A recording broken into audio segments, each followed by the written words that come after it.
This tomb is fortunately dated because it has a very nice inscription carved on its facade which says that the tomb belongs to a woman, and this woman, the inscription gives her name, is called Hinat. The skull, it is a skull of a lady.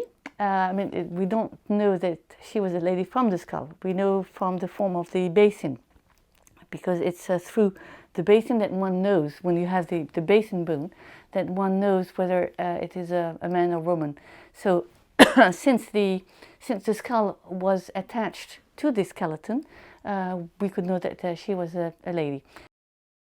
The majority of work that's ever been done on Nabatean studies and Nabatean archaeology is based on Petra and other cities and towns and villages in the northern part of their kingdom. Access to Hegra for many scientists around the world has been limited until recently.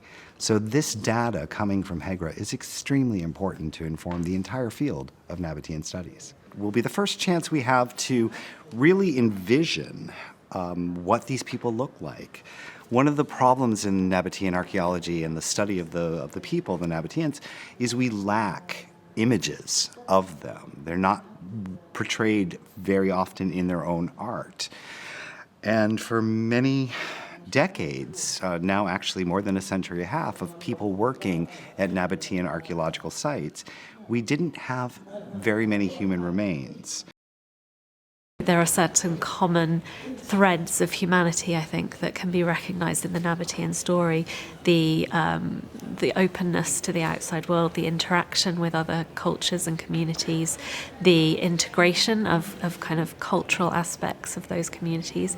And that, for me, is a really interesting aspect of the Nabatean story. There's still a fairly mysterious civilization to a lot of people, and I hope that this project will enable people to kind of engage with the faces, the characters, the story of the Nabateans in a much deeper way than perhaps has previously been realised.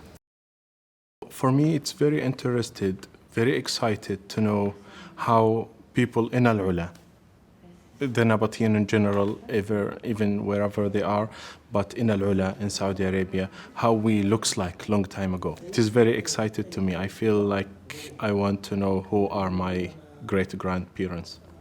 I believe people around the world will know more information about Nabatean, will be sure more about like that civilization who have been there.